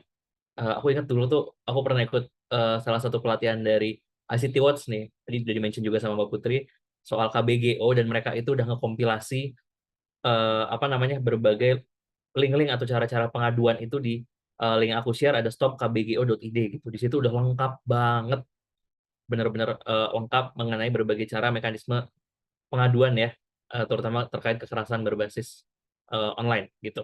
Terima kasih. Dan selanjutnya pertanyaan untuk Mbak Putri sekaligus pertanyaan dari Nana Bilkis. Gimana sih Mbak cara membangun awareness terkait KSBE, karena kebanyakan memang sebenarnya sama ya, mirip ya pertanyaannya ya. Sebenarnya sama ya, cuman mungkin tambahannya kenapa sih Heeh. orang enggan melapor jadi tertutup gitu ya? Ya itu aku nambahin sedikit aja karena sebetulnya memang eh, sekali lagi bahwa ketika kita tadi yang disampaikan bahwa no viral no justice misalnya gitu ya, misalnya itu viral kemudian semua orang tadi yang di semua orang apa namanya mendukung ke situ, tapi kemudian ada kasus lain geser lagi. Nah, yang kita nih kelabakan nih, kita mau proses gitu. Nah, kan nggak semua orang tuh ketika kita proses hukum itu dia akan berproses sendiri kan gitu. Misalnya dia harus menghadapi BAP, kemudian dia menghadapi proses persidangan yang pasti juga prosesnya juga pasti panjang gitu ya, dan juga kesiapan dia ketika menghadapi pertanyaan-pertanyaan, karena pertanyaannya bisa kok kayak diulang-ulang misalnya, tapi sebetulnya itu ya karena ingin mencari apa ya, mencari kebenarannya gitu ya. Nah, jadi kenapa akhirnya banyak orang tuh yang juga ya udahlah nggak speak up, memutuskan untuk udah aku tutup, aku diem tertutup, dan itu sangat mungkin kasus-kasus misalnya bullying di sosial media itu berujung pada kondisi mental seseorang, atau sampai misalnya ada kasus-kasus yang sampai memutuskan untuk mengakhiri hidupnya misalnya kayak gitu. Nah, hal-hal tersebut itu karena orang memikirkan banyak faktor, salah satunya misalnya nama baik, atau misalnya akses pendidikan, atau kemudian akses pekerjaan. Karena balik lagi teman-teman, ketika kita menjadi korban, jangankan korban kekerasan digital ya, misalnya jadi korban kekerasan seksual, yang berdiri bersama kita itu bisa jadi nggak sebanyak orang yang nggak berdiri bersama kita. Jadi kalau teman-teman sering tahu sudah jadi korban, kenapa masih dikorbankan gitu, masih disalahkan. Kalau di beberapa kasus penyebaran konten intim di platform digital, misalnya teman-teman tahu yang korbannya perempuan, nah yang dikejar, diulik, dikuliti itu justru korbannya, identitasnya, pekerjaannya, rumahnya, anaknya siapa, kerjanya di mana, perilaku dia bagaimana, cara berpakaiannya bagaimana. Nah, itu yang semakin dikuliti. Tapi pelakunya kadang-kala tuh malah nggak terdeteksi atau tidak dideteksi oleh netizen gitu, misalnya. Nah, itu balik lagi. Dasar dari semua itu sih memang karena itu tadi dominasi budaya-budaya patriarki yang kemudian menjadikan perempuan itu menjadi objek gitu. Sudah jadi korban, masih dikorbankan. Nah, ada banyak pertimbangan itu yang kemudian membuat korban-korban itu jadi susah untuk speak up dan memutuskan untuk ya sudah diam saja. Nah, problemnya adalah ketika kita tidak melakukan tindakan-tindakan misalnya dalam konteks teknologi dulu gitu, misalnya mencoba menghapus, menghilangkan atau melaporkan atau apa melakukan aduan gitu ya. Nah, itu akan semakin berputar kan di platform-platform yang lain, misalnya di screenshot dikirim lagi, diunggah di platform yang lain, dikirim lagi, dikirim, dan itu akan muter terus gitu. Pengalaman yang pernah saya temui gitu, misalnya ada satu konten yang pernah dicoba dihapus gitu ya, secara konten sudah tidak ada, tapi secara informasi bahwa konten itu pernah dimuat di website tersebut atau Instagram tersebut tuh masih ada gitu. Jadi kayak tapi kalau dibuka udah nggak ada gitu. Tapi bahwa judulnya itu masih nempel atau masih terikat di dalam misalnya website atau misalnya platform tertentu gitu. Tapi kalau dibuka itu sudah tidak ada. Nah itu salah satu upaya ya gitu ya, upaya untuk dalam konteks teknologi gitu ya, menghilangkan jejak-jejak misalnya kita punya konten intim yang disebarluaskan oleh orang lain gitu, atau kita tidak sengaja atau tidak sadar gitu mengunggah itu di platform digital kita yang kita pikir itu aman gitu, atau melakukan perpindahan data menggunakan cloud, menggunakan Bluetooth gitu yang ternyata itu terhubung dengan Bluetooth orang lain, atau ternyata terhubung dengan apa namanya cloud-nya orang lain yang itu tanpa kita sadari, atau kita sadar tapi kita merasa itu aman-aman aja. Atau misalnya kita menjual handphone kita dan kita merasa kita udah clean itu handphone, tapi ternyata mungkin ada teknologi yang dia bisa mengembalikan memori-memori, atau ternyata memang sebetulnya itu belum clean betul ininya handphone kita itu, kemudian ternyata itu muncul kembali, di recovery lagi. Nah, hal-hal tersebut yang kemudian menjadi kita takut untuk speak up gitu. Apalagi kalau kita mau mengingat-ingat ya, kita bermain dengan internet itu mungkin ya 10 sampai 20 tahun ke belakang tuh kita sudah main gitu ya. Kemudian mungkin kita juga udah lupa apa-apa aja sih yang pernah kita upload, apa-apa aja sih yang pernah kita katakan di sosial media, dan apa-apa aja sih informasi yang pernah kita bagikan di sosial media.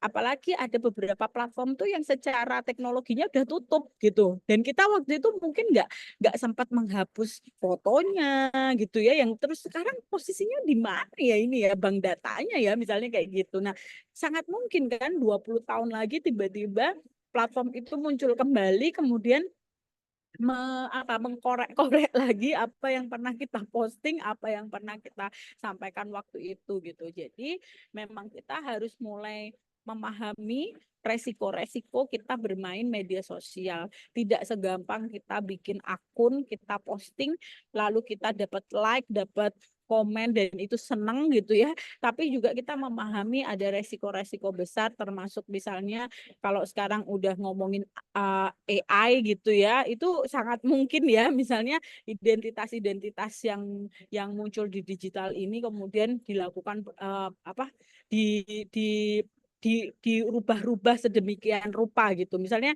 foto teman-teman gitu ya, wajahnya teman-teman tapi badannya badan orang lain. Nah, itu juga sangat mungkin, dan itu sebetulnya juga masuk ke dalam kekerasan seksual. Baik. Terima kasih banyak Mbak Putri. Wah, ini benar-benar banyak belajar ya ini sore hari ini sama Mbak Putri, Mas Oktora, sama Mbak Ratna juga gitu ya.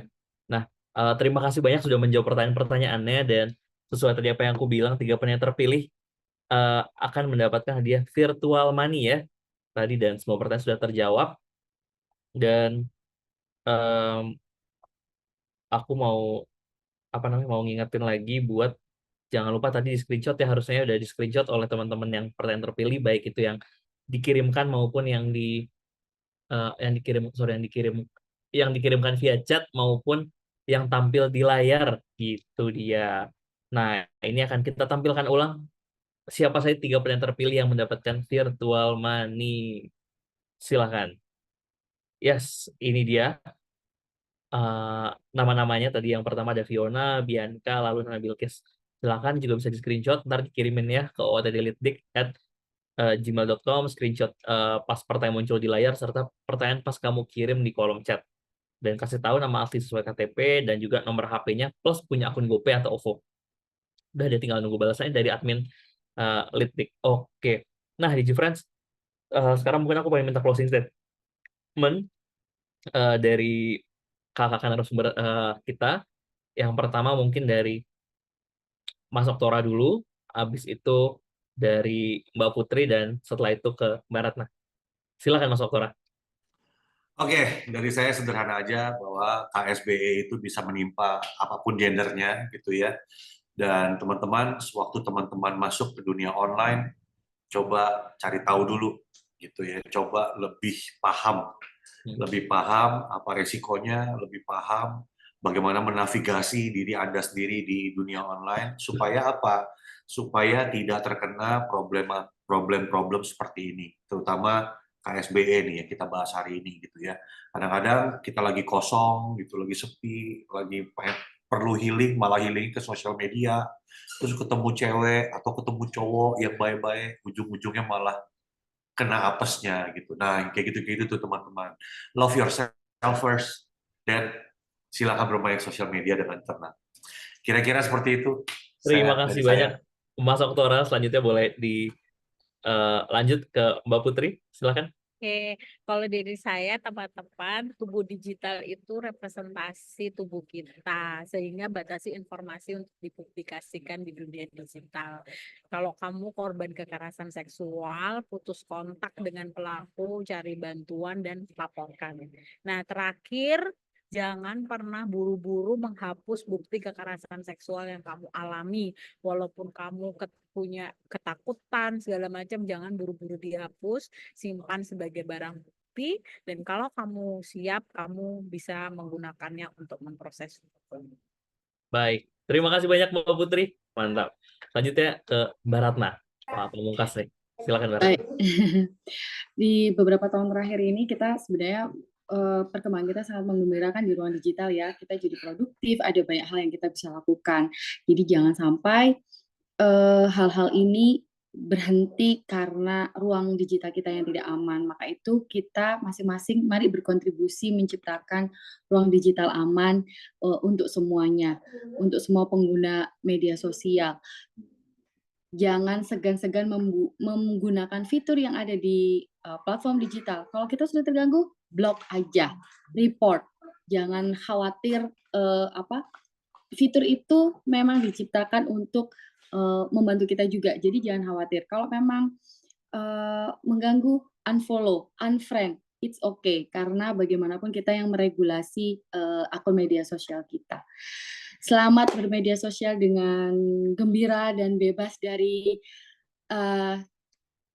KSBE. Baik, terima kasih banyak Kak Ratna. Jadi memang DigiFriends tadi itu dia closing statement-nya, dan mungkin kalau aku singkat saja ya, ngambil kutipan dari mungkin dulu kalau teman-teman tahu ada yang namanya Bang Napi ya. Dia selalu ngomong waspadalah, waspadalah, dan waspadalah.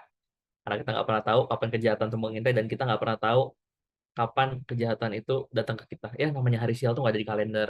Jadi emang harus waspada, hati-hati dengan segala macam semua kemungkinan yang ada. Oke, kalau gitu aku mau ngajak kakak narasumber untuk foto dulu nih buat Kak Oktora, Kak Ratna, Kak Putri. Oke, kita akan foto dulu. Aku akan hitung mundur ya. Oke, sip. Tiga, dua, satu. Oke, cakep. Terima kasih banyak Kak Oktora, Kak Ratna, Kak Putri. Benar-benar banyak banget yang aku pelajarin hari ini pribadi, dan aku yakin di G-Friends juga banyak ya belajar serta dapat informasi yang luar biasa banget dari kegiatan sore hari ini. Nah, DigiFriends, saatnya kita berada di penghujung acara, dan aku mau ngingetin lagi untuk DigiFriends semuanya, jangan lupa tadi isi link presensi di mana s.id/hadir OOTD 060924 tanggal hari ini ya. Langsung aja nanti diisi s.id/hadir OOTD 060924, atau bisa juga dengan scan barcode. Nah, ini dia barcode-nya sudah muncul. Nah, bisa di-scan juga atau klik link juga sama aja. Nanti isi form presensi atau survei, klik tombol selesai, udah deh. Habis itu bisa dapat e-sertifikat. Kalau error pas download nggak apa-apa, karena e-sertifikat juga akan dikirimkan ke email. Bisa cek di inbox atau spam secara berkala, paling lambat 7 hari sejak kalian klik tombol selesai tadi ya. Nah, DigiFriends jangan lupa juga di-follow ya, tadi ada akun Instagram dan YouTube @literasi_digital_kominfo. Nah, ini nih akun-akun yang memuat berbagai informasi up to date terkait literasi digital, termasuk acara-acara kayak OOTD gini, yang jelas untuk DigiFriends semuanya. Dan karena ini sudah hari Jumat, besok weekend, selamat liburan.